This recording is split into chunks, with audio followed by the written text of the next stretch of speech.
Welcome back friends to our DSSB channel that is A1 English 360 degree.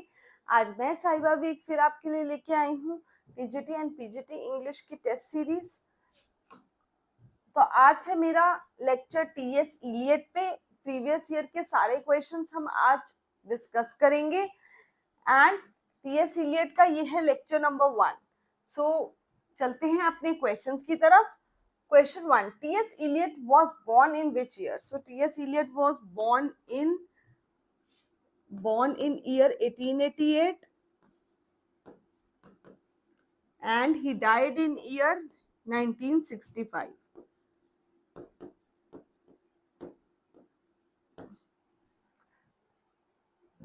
अब हमारे पास बाकी की भी दो डेट्स हैं तो इनकी भी इंपॉर्टेंस जान लेते हैं। 1922 में published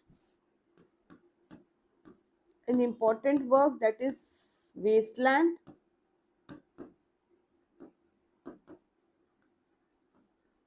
and 48 में उन्हें नोबेल प्राइज मिला। T.S. Eliot got Nobel Prize in 1948 for Hamlet and his problems. Question 2. Which of the following authors is not Irish? इनमें से कौन सा ऑथर है जो Irish नहीं है, Irish नहीं है? So Irish कौन सा ऑथर नहीं है? Samuel Beckett is an Irish author, James Joy Irish author है, W.B. Yeats Irish author है. T.S. Eliot is not an Irish author. So T.S. Eliot क्या थे? American. T.S. Eliot was an American poet, was an American English poet, comma, playwright,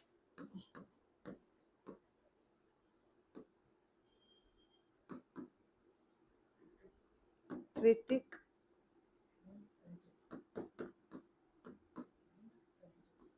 and editor. वो poet भी थे, play भी लिखते थे, critic भी थे। टीएस इलियट ने काफी ज्यादा क्रिटिसिज्म पे लिखा है, क्रिटिक भी थे, एडिटर भी थे। He is best known as a leader of the modernist movement. Modernist movement का उनको लीडर कहा जाता था. He was best known as the leader of modernist movement.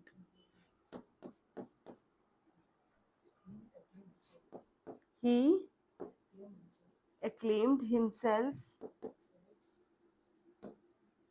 उन्होंने अपने आप को acclaimed किया क्या? As a classist, as a classist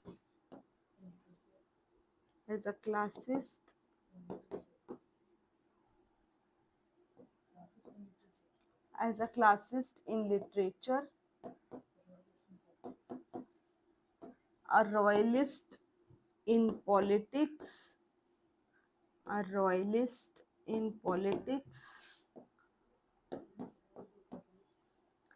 and an Anglo-Catholic in religion.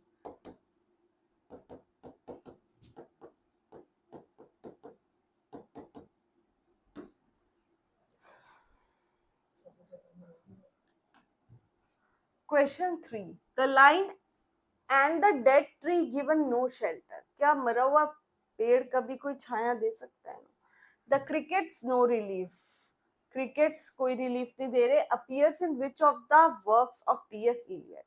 So the dead tree gives no shelter. This is being, ये line कहाँ से? Westland से.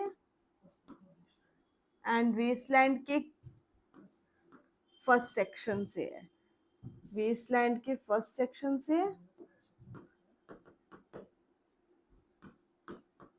First section of Westland. ठीक है. और वेस्टलैंड के फर्स्ट सेक्शन कौन सा है? टोटल 5 सेक्शन है. फर्स्ट कौन सा है? The burial of the dead first section है इसका, जिसमें से ये लाइन ली गई है। The burial of the dead, ये line burial of the dead से ली गई है बेटा। और सेकंड है the game of chess,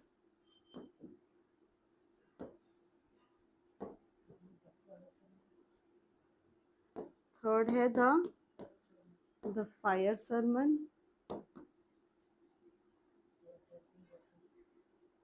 fourth है death by water,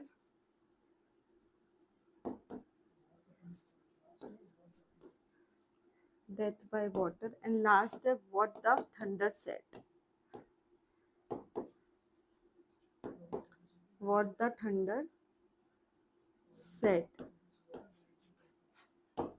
and last जो ये खत्म होता है पूरा वेस्टलैंड, वो किस लाइन पे खत्म होता है? शांति शांति शांति। So the last line on which this wasteland ends is, last line क्या है जिसपे ये एंड करता है? शांति ही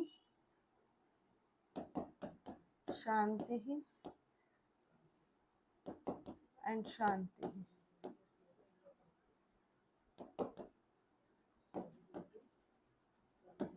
ends at शांति ही। और ये जो पूरा वर्क है wasteland, that is dedicated to Ezra Pound. क्यों इजरा पाउंड को डेडिकेट किया गया था? क्योंकि इजरा पाउंड ने हेल्प की थी किसकी? टीएस इलियट की। किसमें? वेस्टलैंड में हेल्प की थी। कैसे? उस वेस्टलैंड को उन्होंने थोड़ा कट शॉर्ट किया था और जो अननेसेसरी लाइंस थी, वियर्ड लाइंस थी, वो हटा दी थी। 200 गुड लाइंस जो थी वो इजरा पाउंड ने इसमें से डिडक्ट की थी, और इसलिए खुश होके टीएस इलियट ने इजरा पाउंड को डेडिकेट कर दिया Wasteland. Question 4, the emotions of art is impersonal and the poet cannot reach this impersonality without surrendering himself wholly to the work to be done। जो इमोशंस होते हैं ना किसके? आर्ट के, वो बहुत इम्पर्सनल होते हैं, क्योंकि जब भी हम कोई आर्ट करते हैं तो हमें पर्सनल उसमें अपने पर्सनल इमोशंस नहीं घुसाने चाहिए।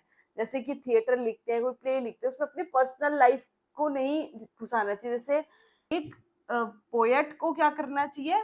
अपने आप को सरेंडरिंग करना चाहिए होली, अपने आप को मतलब अपनी पर्सनैलिटी को सरेंडर करके अलग कर देना चाहिए। And should focus on the character. तो ये बात कौन कहता है? Who said this? This is being said by TS Eliot. और टीएस इलियट ने ये बात किसमें कही है? The tradition and the individual talent. The tradition and the individual talent।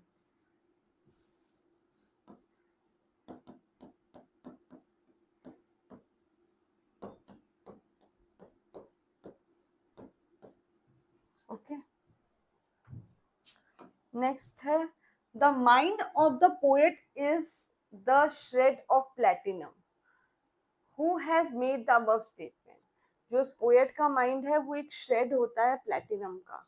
So this is being said by BTS Eliot. Simple line है, you have to just remember कि this is said by TS Eliot. And और ये line है from tradition. ये line किसमें आई हुई है? In tradition and individual talent.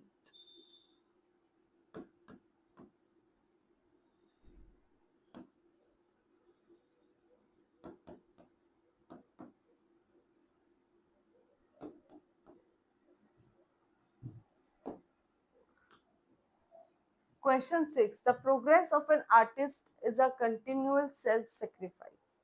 जो प्रोग्रेस है एक आर्टिस्ट का वो एक कंटिन्यूअस सेल्फ सेक्रीफाइस है। A continual extension of personality, एक कंटिन्यूअस एक्सटेंशन है पर्सनैलिटी का। सेल्फ सेक्रीफाइस यानी कि अपनी पर्सनल इमोशंस को सेक्रीफाइस कर देना, अपनी जो पर्सनल आइडेंटिटी है उसको सेक्रीफाइस करके करेक्टर्स को हाईलाइट करना, उन पे फोकस करना, इज सेड बाय, ये किसने कहा है, who says this, this is being said by TS Eliot again in, किसमें कहा है, individual tradition and individual talent, tradition and individual talent में कहा है।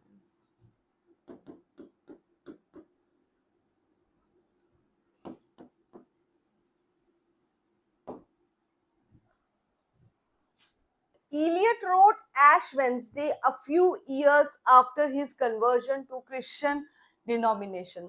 क्रिश्चियन डिनोमिनेशन में अपने आप को किस चीज में कन्वर्ट कर लिया था? TS Eliot converted himself as an Anglican, उन्होंने अपने आप को एंग्लिकन बना लिया था और वो कहते थे I am an Anglo Catholic, मैं क्या था, एक एंग्लो कैथोलिक इन रिलीजन हूँ, so he called himself Anglo Catholic in religion, Anglo-Catholic in religion. This poem is basically based on the struggle religious beliefs. This poem is based on the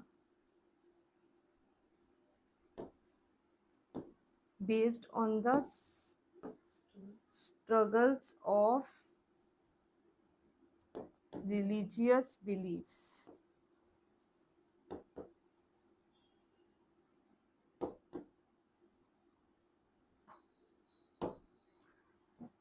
And written in, published कब हुई थी? It was published in 1927 after his conversion into Anglican. Question 8. In which of the following poems T.S. Eliot creates a mysterious landscape haunted by the female figures?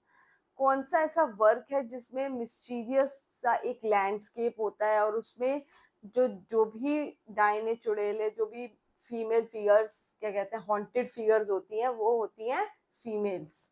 सो ऐसा कौन सा plot है? It is जेरोनेशन.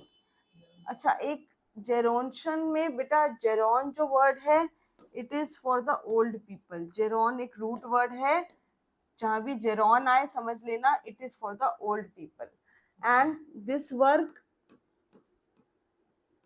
ये जो work है, this work में जो Gerontion है, that means, Gerontion means in Greek, Greek में इसका मतलब है लिटिल ओल्ड मैन, और ये एक ड्रामेटिक मोनोलॉग है, यानी सिंगल पर्सन ड्रामा कर रहा है. स्पीकर जो है वो सिंगल पर्सन है, ड्रामेटिक मोनोलॉग है. और ये मेन डिस्क्राइब कर रही है कहानी किसकी? Describes Europe. यूरोप की कहानी क्या थी after world war first. After world war first, through the eye of a man, through the eyes of a man. और वो मैन कौन था? जो रहता था कहाँ पे? who lived most life in 19th century.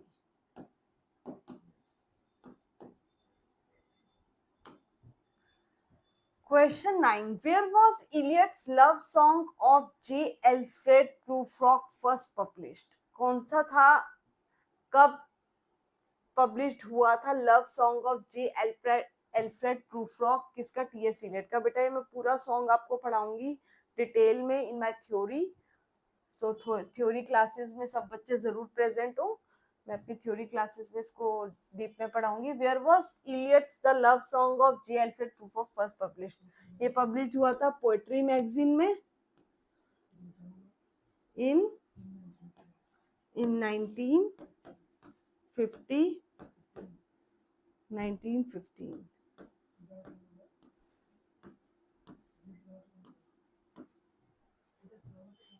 और पोएट्री मैगजीन में ये पब्लिश हुआ था 1915 में, और ये था क्या, ये था एक dramatic monologue. Love song of Prufrock is a dramatic monologue. Next, poetry is an organization rather than inspiration. ये एक ऑर्गेनाइजेशन है, इंस्पिरेशन नहीं है। Which of the following poets has written this line?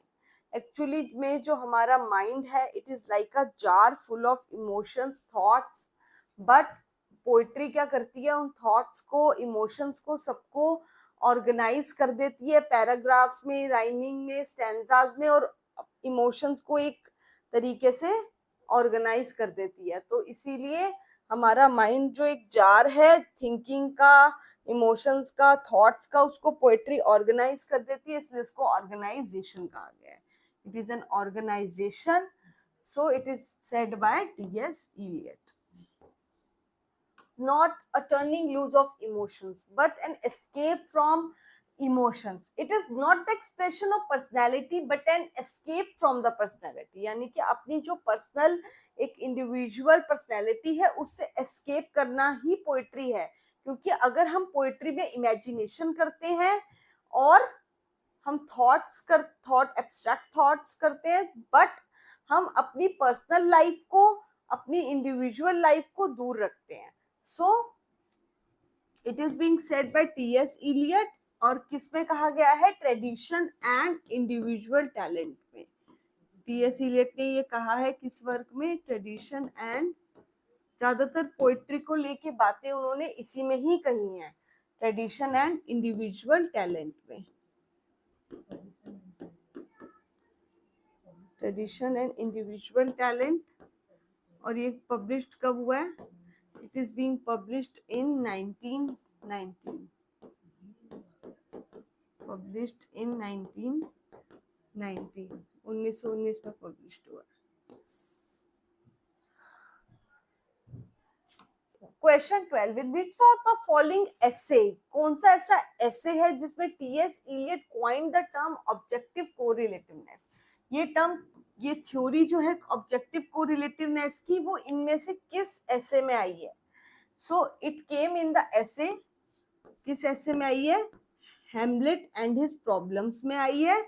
और इस on the basis of this theory objective correlativeness, Hamlet play Hamlet is declared as an is said to be artistic failure.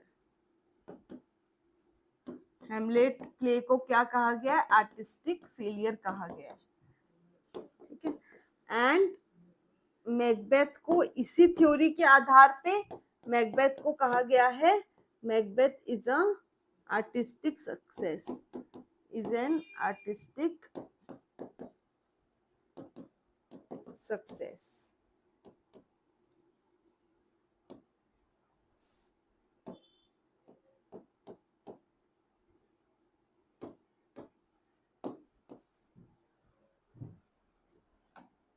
Question 13, April is the cruelest month.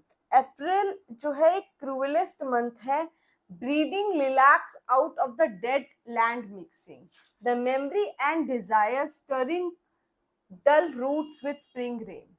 The above mentioned lines are taken from. बेटा इसमें से main जो line इशारा देती है और जो paper में आती है वो यही है, अप्रैल इज द क्रूलेस्ट मंथ। तो इसको याद रखना है that April is the cruelest month is the line from Wasteland। ये Wasteland की लाइन है और Wasteland के फर्स्ट सेक्शन की लाइन है। फर्स्ट सेक्शन कौन सा? Burial of the Dead।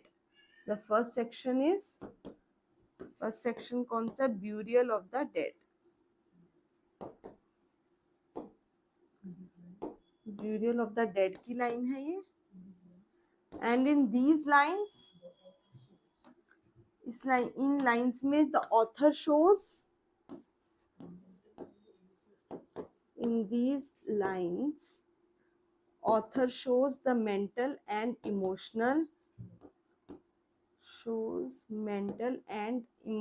struggle mental and emotional struggle.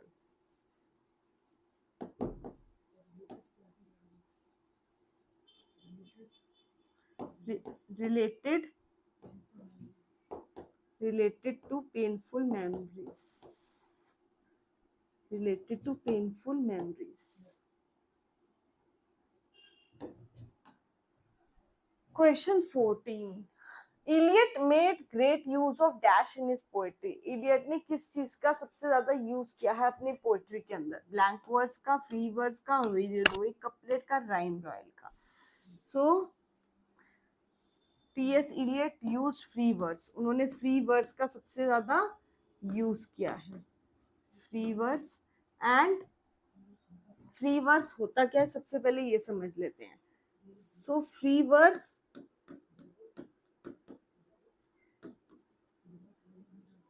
it is without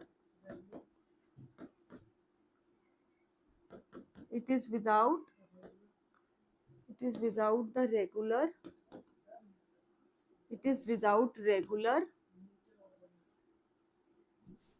meter or rhyme.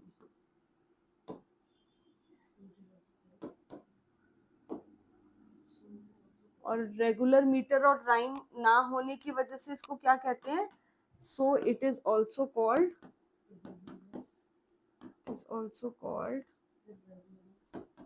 irregular verse,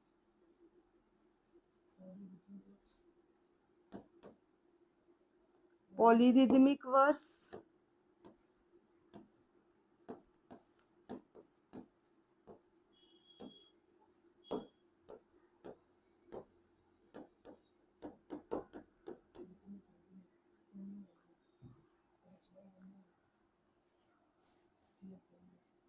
polyrhythmic verse.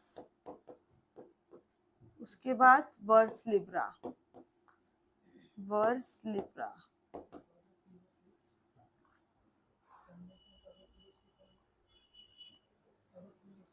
Other options देख लेते हैं, जैसे कि ब्लैंक वर्स. ब्लैंक वर्स क्या होता है? ये एक अनराइम्ड वर्स होता है. Unrhymed verse of 5 feet in iambic pentameter.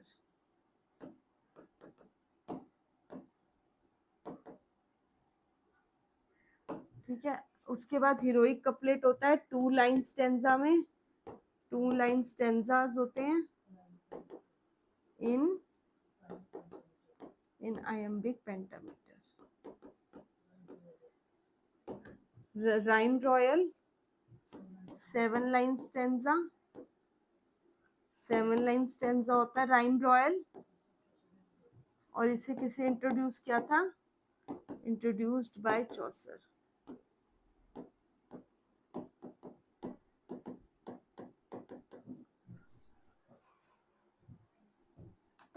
To whom did T.S. Eliot dedicated the poem The Wasteland? Wasteland जो पोएम थी वो डेडिकेट की थी उन्होंने इजरा पाउंड को, बिकॉज इजरा पाउंड ने उनकी हेल्प की थी किसमें? For cutting short the poem. Poem को कट शॉर्ट किया था इजरा पाउंड ने, उसको थोड़ा सा शॉर्ट बनाया था पोएम को बाय कटिंग 200 लाइंस. 200 लाइंस को कट किया था फ्रॉम द लास्ट स्टेंजा. और लास्ट स्टेंजा क्या था? What the thunder said. What the thunder said was the last stanza. last section था वेस्टलैंड का, उसमें से 200 लाइंस कट कर दी थी इजरा पाउंड ने. That's why T.S. Eliot dedicated this work to Ezra Pound. And Ezra Pound कौन थी? उनकी क्लोज फ्रेंड थी टीएस इलियट की. वो क्लोज फ्रेंड थी टीएस इलियट की and fellow poet.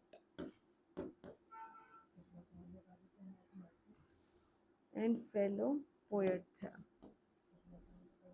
और कुछ महत्वपूर्ण बातें हैं, जैसे कि टीएस इलियट के वेस्टलैंड को क्या कहा जाता है? TS Eliot's Wasteland is called, को कहा जाता है music of ideas. Music of ideas. Music of ideas by I.A. Richards. I.A. Richards ने कहा है वेस्टलैंड को, that Wasteland is a music of ideas. और and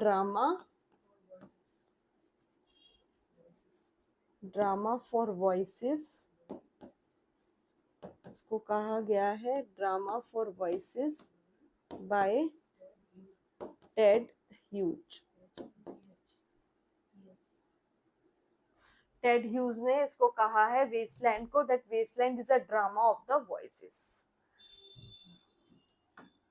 Question 16. In the function of criticism, T.S. Eliot attacked J. Middleton Murray and similar critics for being devotees of what he called. So, function of criticism में T.S. Eliot ने attack किया है J. Middleton पे, and similar critics for being devotees किस लिए attack किया? Because of the inner voice, यानी कि वो अपनी पर्सनल चीजों को वर्क में बहुत ज्यादा लाते हैं, इसलिए टी.एस. इलियट ने उन पे अटैक किया है. Question 17. How does TS. Eliot sums up the peculiar quality of Marvell's Horatian odd?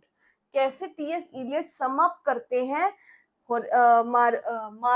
Marvels की होरेशियन ओड को, कैसे बताते हैं? तो he says it as a tough reasonableness beneath a slight lyric grace. तो according to T.S. Eliot, Horatian ode क्या है? Tough reasonableness है beneath a slight lyric grace. Question 18. T.S. Eliot's concept of tradition. T.S. Eliot का concept है tradition का, is countered by Harold Bloom's anxiety of influence. Harold Bloom की anxiety of influence. Question 19. The business of the poet is not to find new emotions, but to ordinary ones, and in working them into poetry, to express feelings which are not in actual emotions at all. ठीक है? T.S. Eliot says this in which of his texts? T.S. Eliot says this in Tradition and Individual Talents. Poet poetry के बारे में सब कुछ उन्होंने tradition and individual talent में कहा. Question 20. Arrange the following essays by TS. Eliot that is chronologically. तो पहले इन एसेस की डेट जान लेते हैं. मेटाफिजिकल पोएट पे ऐसे लिखा था उन्होंने 1921 में. इंडिविजुअल टैलेंट 1919 में, और टीएस प्रॉब्लम्स 1920 में, and homage to John Dryden 1924 में. सो क्रोनोलॉजिकली देखें तो सबसे पहले लिखा था tradition and individual talent 1 number पे. ठीक है, सबसे पहले आना चाहिए 2 का है ये. उसके बाद आना चाहिए Hamlet and his problems, that is 3 number. उसके बाद आना चाहिए metaphysical poets, that is in 1921. So answer will be B. 2, 3, 1, 4. Question 21. The poet's mind is in fact a receptacle for seeking and storing up numberless feelings, phrases, images which remain there until all the particles which can unite to form a new compound are present together. तो जो poet का जो mind है that is in fact a receptacle for seeking, storing numberless feelings, phrases, images, सब कुछ store होता है. ठीक है. So these lines are from D, that is tradition and individual talent. This is important work. Most of the lines are from tradition and individual talents. Question 22. Levy's new bearings in English poetry and revaluation shows the strong influence of which poet or the writer. जो Leavis की New Bearings है किसमें, English poetry में, and revaluation है to show the strong influence of which poet और the writer. It shows the strong influence of TS. Eliot. उन पे strong influence दिखता है टी.एस. इलियट का. 23. The greatness of literature can be judged solely by literary standards. Through we must remember that whether it is literature or not can be determined only by literary standards. Which critic was of the above opinion? किस कौन सा critic ये opinion देता है कि जो greatness है literature की that can be judged solely by literary standards. Though we must remember that whether it is literature or not. It is said by T.S. Eliot. Question 24. Which of the following poems of T.S. Eliot represents the thoughts of an old man in a dry mouth? So I have already told you Geron means old people. So इससे भी आप याद रख सकते हैं, जहां पे भी old man की बात आए, it is Gerontian. Question 25. Dash was the pattern of John Locke. एक जॉन लॉक थे उस समय. जॉन लॉक के जो पैटर्न थे उनका क्या नाम था? उनका नाम था earl of शेफ्ट्सबरी. Question 26. He who was living in is now dead. जो वो जी रहा था अब वो मर गया है. He who were living are now dying. जो जी रहे थे वो अब मर रहे हैं. With a little patience. आराम आराम से, with a little patience. Who said these lines? These lines are said to the Christ by T.S. Eliot.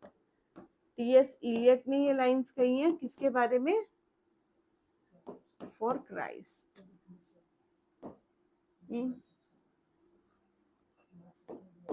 In last section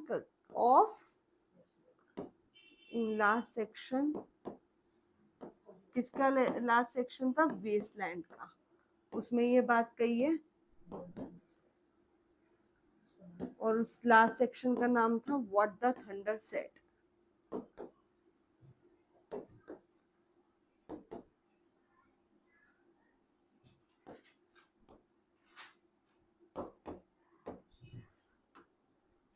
Question 27. T.S. Eliot's murder in Cathedral drew on an eyewitness to the event a clerk named.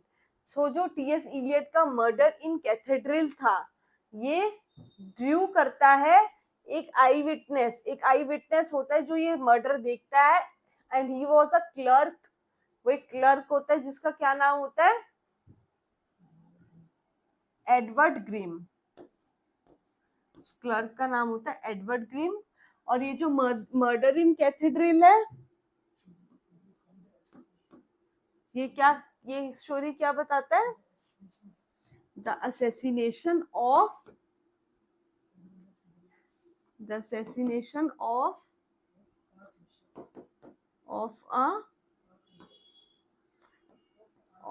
An arc bishop. और वो arc bishop कौन होते हैं? Thomas Beckett का assassination होता है जो इस स्टोरी में बताया जाता है. Thomas Beckett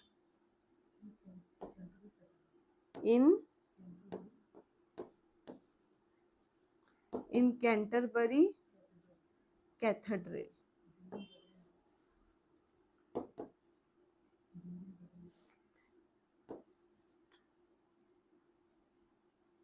During the reign of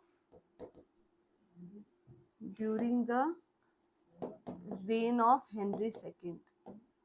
During the reign of Henry II in 1170. Question 28. In which year did T.S. Eliot get the Nobel Prize? कौन से ईयर में T.S. Eliot को नोबेल प्राइज मिला था? So Eliot got the Nobel Prize in 1948 for Hamlet and his problems.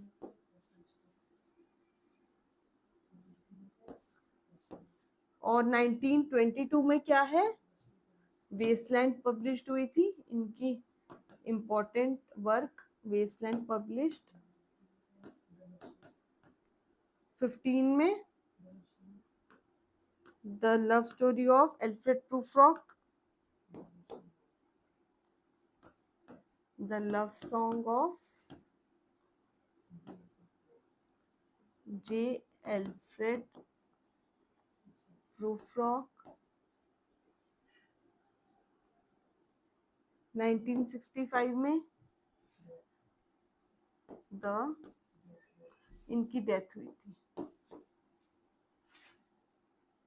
1965 में T.S.. Elliot की death हो गई थी।